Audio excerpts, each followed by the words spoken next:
नमस्कार, मैं बबली चौहान, आप देख रहे हैं वीर सूर्या टाइम्स। मुस्तफाबाद विधानसभा के अंतर्गत गठबंधन बैंकेट हॉल में अखिल भारतीय सेन सविता समाज द्वारा महासम्मेलन किया गया। मुख्य अतिथि के तौर पर रहे सांसद मनोज तिवारी ने कहा, सेन समाज कामगार एवं स्वाभिमानी समाज है। सेन समाज हमेशा भाजपा का सपोर्टर रहा है। मुझे उम्मीद है आगे भी सेन समाज भाजपा के साथ ही रहेगा। सेन समाज अपनी 5 मांगे लिखित रूप में दे ताकि मैं भारत के यशस्वी प्रधानमंत्री नरेंद्र मोदी जी तक पहुंचा सकूं। आगे क्या कहना था, देखिए मनीष कुमार सूर्यवंशी की खास रिपोर्ट। इस कार्यक्रम में मैंने भी भाग लिया। इन लोगों की काफी राज्यों से प्रतिनिधि आए हुए हैं और इनकी आज मीटिंग का जो भी निष्कर्ष होगा उसके साथ हम बैठेंगे और हम अगर कहीं कुछ सहयोग कर सकते हैं तो करें।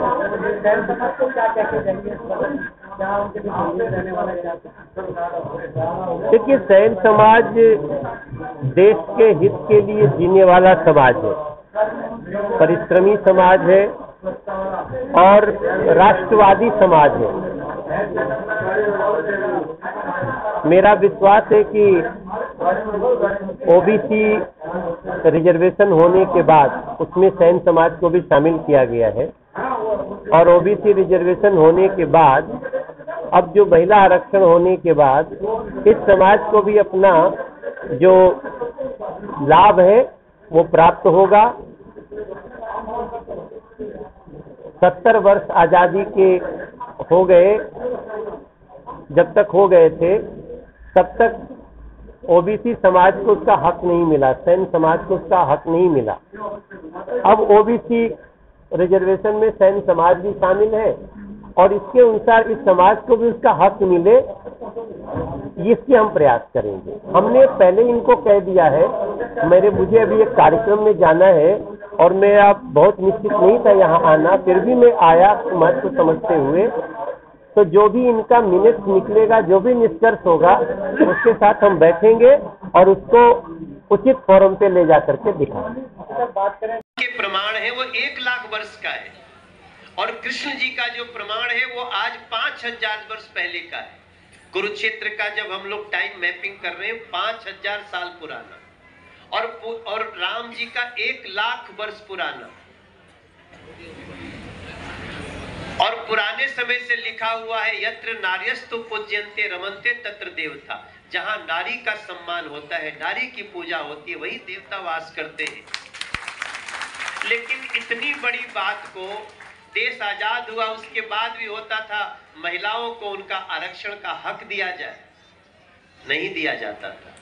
और कई बार संसद में आया भी, लोकसभा में आया तो राज्यसभा में गिर गया, राज्यसभा में आया तो लोकसभा में गिर गया। और सबसे इंटरेस्टिंग क्या है, मैं आज सैन समाज को थोड़ा सा बताना चाहता हूं कि जो लाते थे वही गिरवा देते थे उसको। मतलब मान लीजिए मुझे एक व्यवस्था लानी है, लेकिन मैं चाहता हूं कि लाने से समाज में ताली बजेगी, लेकिन पास मत करो नहीं तो मेरा ही नुकसान हो जाएगा। तो मैंने बात कही और पीछे से कैलाश सेन जी को बोल दिया, देखो इसको पास मत होने तो अभी ठीक बात नहीं है। ऐसा राजनीति हुआ। और अब राज्यसभा में बीजेपी का बहुमत नहीं है, एनडीए का बहुमत नहीं, तो पता नहीं क्या होगा, वहां बिल गिरेगा कि बच जाएगा। तो मोदी जी ने हम सबको कहा, देखो लोकसभा का कोई भी व्यक्ति भले एक दिन पहले पास किए हो, तुम लोग तब तक लोकसभा में बैठना जब तक राज्यसभा में बिल पास न हो जाए। अब आप अभी समझिए, असली ताली बजाने वाली बात तो अभी आने वाली है। तो सब लोकसभा का सांसद लोग पूछा कि जब हम लोग पास कर ही दिए तो हम लोगों को क्यों बैठा रहे हो? तो राज्यसभा है तो राज्यसभा वाले बैठे। विचार ये आया कि अगर राज्यसभा कहती है थोड़ा सा इसमें एक लाइन बदल दो, ये कर दो, वो कर दो, तो तुरंत लोकसभा में आएगा, तुरंत पास करेंगे। हमें आज ही बिल को पास करना, इसको कहते हैं विल पावर। हमें करना। ऐसे ही जब ओबीसी का आरक्षण हो रहा था, ऐसे ही हुआ था। और आप देखेंगे कि जब हम ओबीसी आरक्षण भी लाए थे तो मोदी जी को कितना गाली दिया था विपक्ष वालों ने, इतना गाली दिए, लेकिन ओबीसी आरक्षण का विरोध करने का हिम्मत तो नहीं था किसी। वैसे ही महिला आरक्षण सब, अब ठीक है, मोदी जी तो एक सेवक है, मोदी जी ओबीसी समाज के गौरव है, इसलिए उनका कहना है कि वो गाली देते हैं तो देते रहें, हमें अपने देश के ओबीसी समाज को जो उसका हक है वो दे करके खड़ा होना है, इस देश के हर कम्युनिटी को और उसके साथ साथ सभी को। तब मैं सेन सविता समाज का महासम्मेलन है। इस कार्यक्रम में मैं चीफ गेस्ट हूँ। मेरा नाम बाबूलाल सेन है और भारतीय सेन समाज का प्रदेश अध्यक्ष हूँ।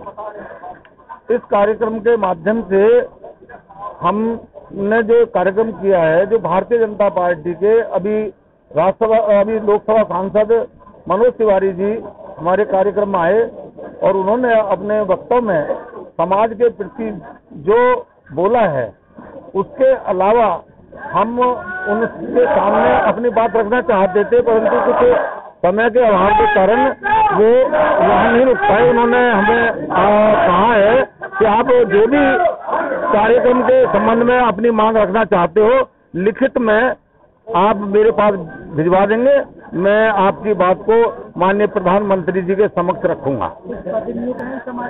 सेन समाज के जो हमारे राष्ट्रीय अध्यक्ष हैं, अखिल भारतीय सेन सविता समाज के, उनके द्वारा हमारे इस कार्यक्रम के जो आयोजक हैं कैलाश चंद्र सेन जी, उनको प्रदेश अध्यक्ष की जिम्मेदारी दी गई है।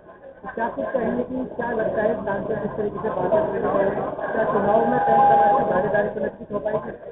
अब तो समय बताएगा।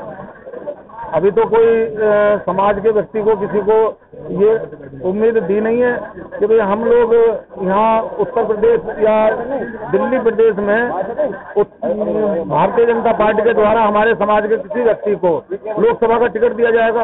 अभी तो कोई ऐसा आश्वासन नहीं है। आज के कार्यक्रम में कहाँ से लोग एकजुट हुए? आज के कार्यक्रम में हमारे उत्तर प्रदेश, दिल्ली, हरियाणा, राजस्थान, मध्य प्रदेश, महाराष्ट्र, तेलंगाना तक के लोग जो प्रतिनिधित्व करते हैं अपने समाज का, वो लोग मुख्य रूप से आए हैं। सेन समाज के लिए कोई संदेश है? सेन समाज अब एकजुट हो चुका है, अपने अधिकारों के लिए जागरूक होकर के अपनी मांग को मनवाने के लिए जो पार्टियां सत्ता में हैं उनको बाध्य करेगी कि हमें भी अपना अधिकार चाहिए। संगठन है हमारा जो राष्ट्रीय स्तर पे काम करता है, उसके माध्यम से हम अपने लोगों के अंदर सामाजिक राजनीतिक चेतना पैदा करने का काम करते हैं। सामाजिक और राजनीतिक स्तर पे हमारे लोग किस तरह से जागरूक हो, बोल दिया 3 बार बोल दिया, उसका प्रयास हम रखते हैं, उसके लिए प्रयासरत रहते हैं। साथ में जो राजनीतिक दल सत्ता में होता है, उससे हमारी सबसे ज्यादा अपेक्षा उसी से होती है जो कुछ करने में सक्षम होता है। तो भारतीय जनता पार्टी के नेताओं को हमने बुलाया और पहले भी इनसे बात हुई हमारी, जब मनोज तिवारी जी माननीय सांसद प्रदेश अध्यक्ष थे, तब भी हमने जो उनको कहा तो उन बातों को उन्होंने अमल करते हुए लागू किया। और आज भी ऐसी अपेक्षा है कि भारतीय जनता पार्टी के जो नेता यहाँ पर आए, वो हमारी मांगों को, जो हमने बात रखी है और वो यहाँ पर आश्वासन भी देके गए हैं कि वो हमारी बात को माननीय प्रधानमंत्री के टेबल तक पहुँचाने का काम करेंगे, ऐसा हमारा आशा और विश्वास है। इसीलिए हमने उनको आमंत्रित करके और उनका स्वागत करने का काम किया। साथ में हम देश के प्रधानमंत्री नरेंद्र मोदी जी का इस बात के लिए आभार व्यक्त करते हैं कि 70 वर्षों के अंदर उन्होंने ओबीसी के लिए जो काम किया है वो सराहनीय है। और अभी जो विश्वकर्मा योजना लागू की है, उससे हमारे वर्ग को, खास करके सेन समाज को बहुत ही लाभ मिलने वाला है। इसलिए हम उनका हार्दिक अभिनंदन करते हैं, हार्दिक स्वागत करते हैं। आज सेन समाज का जो सभा रखी गई है, इसमें हमारे कैलाश बाबा जी ने दिल्ली प्रदेश का अध्यक्ष घोषित किया गया है सेन समाज से। तो उसी विषय में ये हमने प्रोग्राम करा था, जिसमें बहुत बहुत आभार व्यक्त करता हूँ हमारे सांसद मनोज तिवारी जी का, हमारे जिला अध्यक्ष मनोज त्यागी जी का और हमारे प्रदेश मंत्री कृष्ण शर्मा जी का, जो हमारे बुलाने से आए, उनका बहुत बहुत आभार। और समस्त जितने सेन समाज के लोग आए हुए हैं, उनका भी बहुत बहुत आभार व्यक्त करता हूँ, जो इतनी ज़्यादा संख्या में आके हमारा उत्साह बढ़ाया। और हमेशा सेन समाज का बहुत बहुत धन्यवाद करता हूँ कि जब भी हम कोई प्रोग्राम पार्टी का करते हैं, बढ़ चढ़ के हिस्सा लेते हैं और हमें उम्मीदों से भी ज्यादा हमारा सहयोग करते हैं। तो बहुत बहुत सैन समाज का आभार। क्या लगता है इस बार जो चुनाव होने वाले हैं उसमें सैन समाज की भागीदारी? बिल्कुल बिल्कुल बिल्कुल सैन समाज की पूरी भागीदारी रहेगी, बढ़ चढ़ के रहेंगे। अलग अलग राज्यों से भी सैन समाज के लोग आए तो पूरे देश में एक अलग ही एक मैसेज जाएगा। ये तो मैं सैन समाज का और सैन समाज अखिल भारतीय के जो राष्ट्रीय अध्यक्ष सुरेंद्र पटेल जी का मैं बार बार धन्यवाद करता हूँ। उन्होंने मुझे इस लायक समझा, तो मुझे ये सम्मान कर पद दिया। कार्यक्रम की बात करें, क्या कार्यक्रम था इसकी? कार्यक्रम की ये पद की वो बनाना था और अपने सैन समाज के लिए बीजेपी के नेताओं से कुछ बुलवाना था। देखा जाए सैन समाज के एकजुट होने के लिए भी लेकिन हाँ बिल्कुल बिल्कुल, सैन समाज को संगठित करने के लिए महासम्मेलन का ये आयोजन करा गया। कहाँ से लोग आए? इसमें लोग महाराष्ट्र से, पंजाब से, हरियाणा से, हिमाचल से, राजस्थान से और ये उत्तर प्रदेश से और 2 आदमी उत्तराखंड के। तो क्या कुछ कहेंगे सभी जैन का? मैं सैन समाज में ये सभी लोग आए, बहुत बहुत दूर से आए हैं। दिल्ली, महाराष्ट्र, हरियाणा, राजस्थान में इन सभी का शुक्रगुजार हूँ। सभी को मैं धन्यवाद करता हूँ। क्या लगता है राजनीति के दलों में भागीदारी मिलेगी सैन समाज के इस बार? देखो, सरकार से उम्मीद तो है भाई, हमारे सांसद जी भी आश्वासन दे के गए हैं कि जो भी हो मुझे बताना, मैं मोदी जी तक इस बात को पहुंचाऊंगा।